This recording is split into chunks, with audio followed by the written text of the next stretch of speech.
এখন হচ্ছে জীবনের সবচেয়ে ভালো থাকার লক্ষ্য হচ্ছে এই একটা মানুষ। এই মানুষটা খারাপ থাকলে আমার পুরো পৃথিবী এখন অন্ধকার হয়ে যাচ্ছে। কদিন ভিডিও দিতে পারিনি, পাপার একটু শরীর খারাপ, আজকেও কোনো রকম ইচ্ছে আমার ছিল না, কিন্তু দিচ্ছি একটাই কারণে, সেটা তোমরাও জানো, তোমাদের সাথে শেয়ার করার জন্য।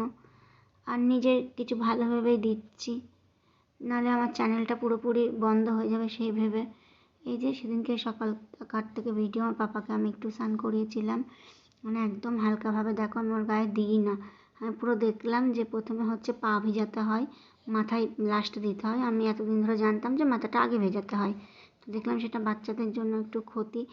মুখে ওর বেশি বেশি জল টল কিচ্ছু দিইনি, কোনো কিচ্ছু করিনি, যাতে ঠান্ডা না লাগে। এমনি গলাটা ওর হালকা বসা বসা ছিল, তো অনেক ভয়ে ভয়ে অনেক রিস্কে আমি রেখে ওকে কোনোদিন আমি 2 মিনিট হয়নি যে স্নান করিয়েছি, 1 মিনিটের মধ্যে পুরোপুরি কমপ্লিট করে ফেলেছি। তো এই হচ্ছে ব্যাপার। আজকে ছেলে হচ্ছে একটু কান্নাকাটি করছিল, মুডটা একটু খারাপ ছিল, এখন ওর খিদে পেয়ে গেছে। আমি বললাম চলো গাটা মুছিয়ে নিই, আমি তোমাকে খাওয়াবো। হালকা হালকা করে মুছিয়ে টুছিয়ে দিলাম ওকে, আমি এভাবেই নিয়ে যাবো। কান্না করছে, ওর খিদে পেলে খিদে পেয়েছে যে খাবে তা না, ওই 1-2বার হচ্ছে টেনেই হচ্ছে ইয়ে করে দেবে, তাও একটা নেশা বলে না বাচ্চাদেরও, হচ্ছে সেই রকম একটা। আর কোনো কিছু ভালো লাগছে না, জানো না। আমার স্নানটা হচ্ছে করে নিয়েছি, তারপরে পাপাকে এনেছি। দেখো সন্ধ্যাবেলা আমরা চেক আপে যাওয়ার আগে আমি রেডি হয়েছি, তখন আমি খুব খুশি, না বাচ্চার গলাটা বসা লাগছে, একটু ওষুধ খাওয়াবো, ঠিক হয়ে যাবে এটা ভেবেই। ওর নতুন জামাটা আমি হচ্ছে বার করে নিয়েছি, অনেকদিন পর আমি এইভাবে তৈরি হয়েছিলাম, সেটাও তোমাদের সাথে আমি শেয়ার করছিলাম। ওই যে বলে না কার কপালে কখন কী থাকে।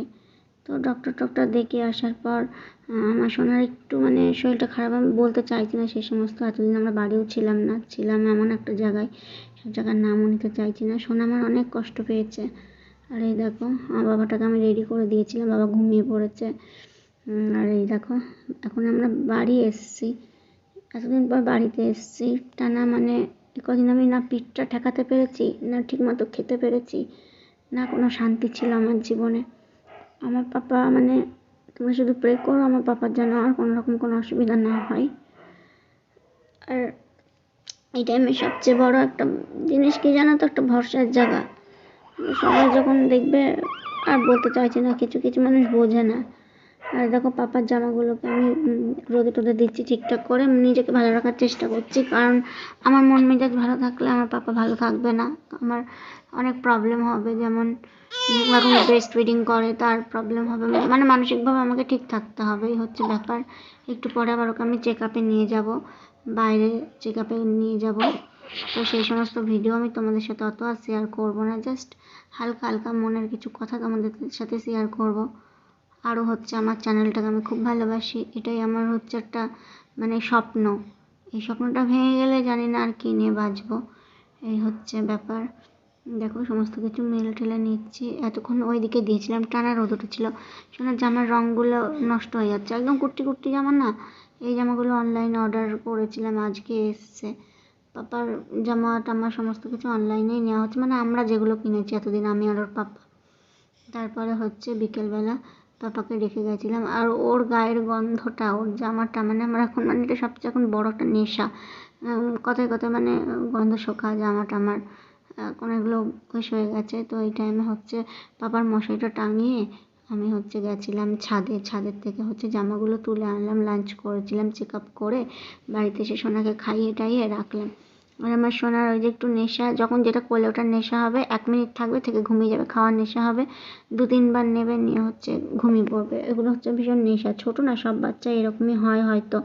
আর এই দেখো এখন ভাঁজ করে করে হচ্ছে রেখে দিই। সবাইকে বলবো, সবার যাদের নিউবর্ন বেবি, নবজাতক বাচ্চা, খুব সাবধানে রেখো, খুব সাবধানে রেখো, ইনফেকশন থেকে দূরে রেখো, আশেপাশে কাউকে ধরতে দিও না, অন্তত 3 মাস অবধি ঘরে কাউকে অ্যালাউ করো না। যেগুলো নিয়ে আমি ভুগেছি সেগুলো তোমাদেরকে আমি বলছি, এতটুকু, এর বেশি কিছু না। আর যদি বা কেউ ধরতে চায়, একটু স্যানিটাইজার দিয়ে হাত স্যানিটাইজার দাও হাতে, হ্যান্ড ওয়াশ দিয়ে হাত টাত ধুয়ে নাও। মাথা কাজ করছে না, ওই জন্য অনেক উল্টোপাল্টা বলে ফেলছি। আর এই দেখো বাবার জামাগুলো এখন ভাঁজ টাজ করে রাখলাম। আর এই জামাগুলো ওর জন্য আমি এনেছিলাম, এগুলো দেখছি, এখন ঘুমাচ্ছে তো, ওর এই ছোট্ট ছোট্ট জিনিসগুলো দেখতে আমার খুব ভালো লাগে।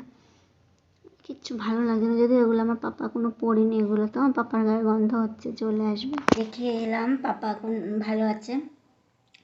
জাস্ট একটু ঠান্ডা লেগে গেছিলো তো, আমি বুঝতে পারিনি যে ওরকম হয়ে যাবে। আসলে স্বাভাবিক একটু ভয় পাওয়া, যে কিছু হয়েছে, পাশে যতক্ষণ হসপিটাল, পাশে যতক্ষণ এত ডক্টর, দেরি করে নিয়ে চলে গেছি, তো ওনারা বুঝেছে, ভর্তি নিয়েছিল। আজকে আমার এই কটা দিন চোখে আমার এক ফোঁটা ঘুম নেই, যে আমার ছেলে কাঁদবে, ছেলে এটা করবে। সমানে ওই রুমের বাইরে যতক্ষণ বসে থাকা যায় বসে থেকেছি, ওকে দেখেছি। তারপর অনেক রিকোয়েস্ট করে সবসময় ভেতরে থাকছিলাম। আসলে মারা কখন যাচ্ছিলো, যখন ওই ব্রেস্ট ফিডিংয়ের টাইম হচ্ছিলো তখন যাচ্ছিলো। আমি অল টাইমে ছিলাম, কারণ আমার বাচ্চা আমার ছাড়া থাকে না। ওরাও সেটা বুঝেছিল, ওরা আমাকে সবসময় রেখে দিচ্ছিলো। আর এদিকে বেশ ভালো হচ্ছিলো, কারণ আমার ছেলেকে ছাড়া আমি এক মুহূর্ত থাকতে পারি না। মানে আমি যখন একটু ওয়াশরুম যাচ্ছি, একটু আমার খাওয়া দাওয়া সব বন্ধ হয়ে গেছিলো। আমি খাচ্ছি, খুব জোর 3 থেকে 4 গাল মুখে নিচ্ছে, আর সেটা যে আমি নাকে মুখে কীভাবে ঢুকাচ্ছি আমি নিজেই জানি না। মানে এমন কন্ডিশন হয়েছিল। যেন সুস্থ থাকে, ভালো থাকে, কারণ এটা যে কী কষ্ট, মানে যাদের সাথে হয় বুঝতে পারে। প্রত্যেকটা বাচ্চা যেন ভালো থাকে, এটাই হচ্ছে প্রার্থনা করবো উপরওয়ালার কাছে, আর কিচ্ছু না। তো তোমরাও আমার পাপার জন্য একটু প্রে করো, আমার পাপা যেন ভালোভাবে সুস্থ থাকে, আর কোনো কিছুই না।